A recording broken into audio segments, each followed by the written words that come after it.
France had a number of active projects open during the 1950s to develop new jet fighters along a couple of different design paradigms.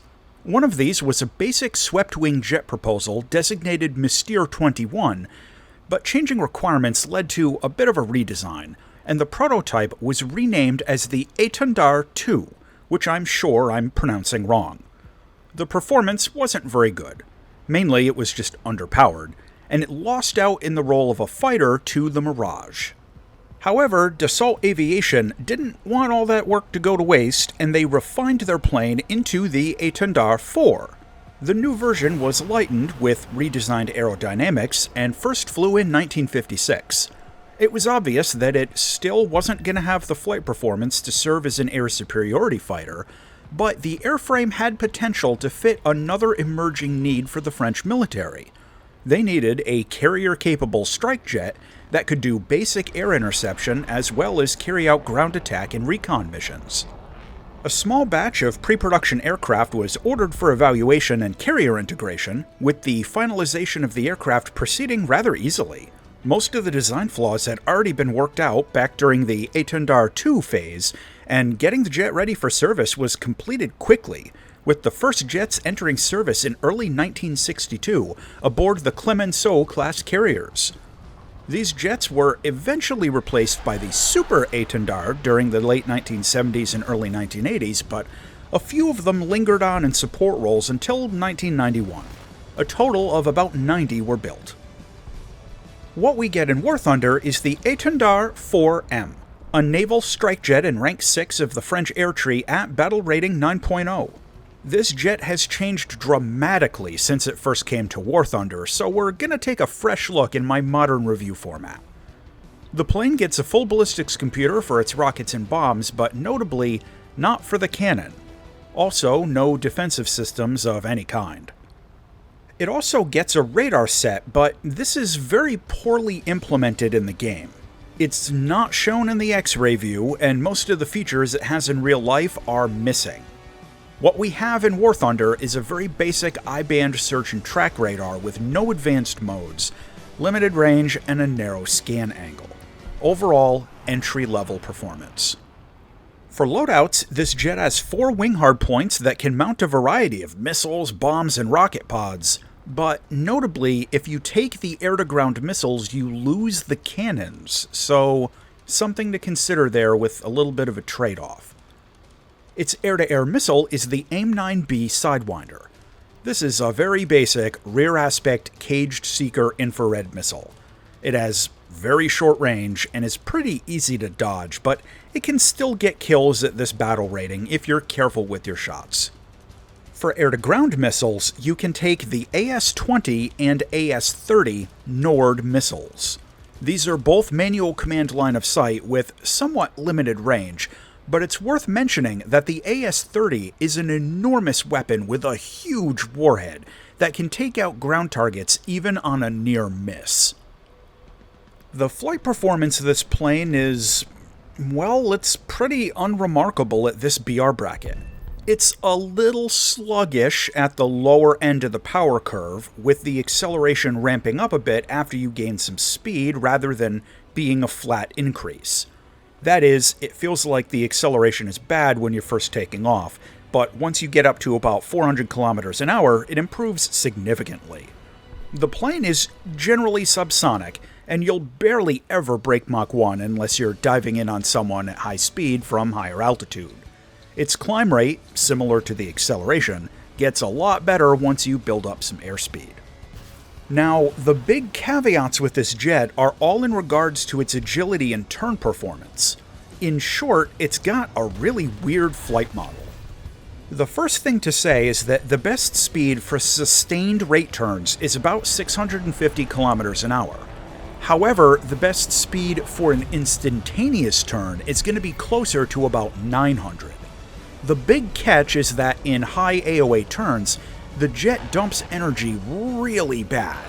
If you enter an engagement at high speed and you pull into a max G turn to try and get an angle on someone in one maneuver, you might quickly find yourself below your sustained rate speed, struggling to keep up. The secret is carefully using the combat flaps. I tried to show a bit of a mix of correct and incorrect flap usage in the footage, and hopefully the difference is pretty obvious. In general, you want to put your flaps out if you need a little extra turn performance in between around 500 and 800 kilometers an hour. At higher speeds above that, the flaps really don't help, and at lower speeds, they can actually be counterproductive. Remember, you're going to lose a lot more energy with the flaps out, but they do make a noticeable difference, and they can help you get a firing angle if used carefully. When you take this plane into air battles, you've got a few options of how you want to play it. Despite being classified as a strike aircraft, its potential for ground attack in air battles is kinda limited by its light payload. The only really thing that sets it apart from single-engined conventional fighters at this BR is its ballistics computer. You can take a pair of 1,000-pound bombs along with the pair of Sidewinders and fly out multi-roll, hitting a base before going for air combat. But your overall weapon load is too light to take out a base on your own. And even with the rocket pods, it can be problematic to try and mop up large quantities of AI ground units for, like, ticket bleed or an anti-mech order.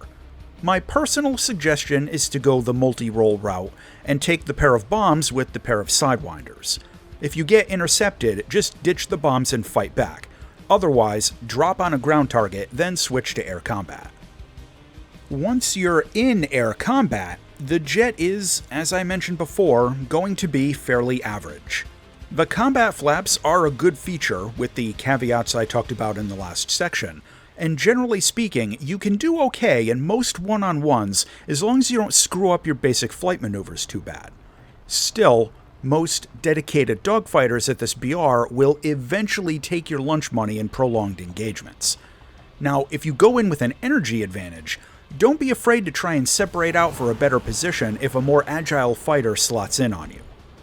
In terms of close air support, the Etendard is actually a really good choice for this BR.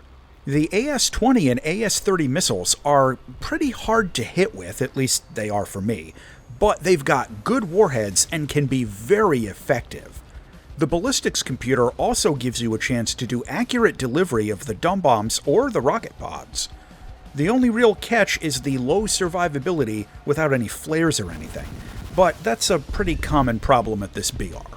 After a little practice, you'll probably be able to get at least one kill every flyout doing close air support. Visually, okay, the elephant in the room. The aerodynamic strake under the chin looks really weird from some angles, and I know some of you are gonna hate it. Otherwise, though, it's a decent enough looking plane, and the skins that it gets are pretty well done. The jet's landing performance is fairly docile, just keep its poor maneuverability at low speeds in mind. You can drop gear at about 420 kilometers an hour and flaps at around 380, plus it gets an arrestor hook. No other caveats. The cockpit of this jet has surprisingly good visibility. Some of the instruments are a little low, but I found it easy to fly with the VR headset. Decent cockpit. To close out with the Etendard IVM. This jet gets a ballistics computer at a fairly low BR, it gets a radar set, the AS-30 missile hits really hard, if you can hit with it, and it has reasonably good engine power with only minor caveats. However, no countermeasures, its quantity of weapons is limited, and if you take the Nord missiles, you have to give up the cannons. The final verdict is that this jet is fairly average in air battles, but really strong as close air support thanks to its effective weapons and the CCIP. Overall, it's a pretty niche jet, but it's good in that niche. As always, thanks for watching, and if you enjoyed this video, the algorithm wants you to watch this one.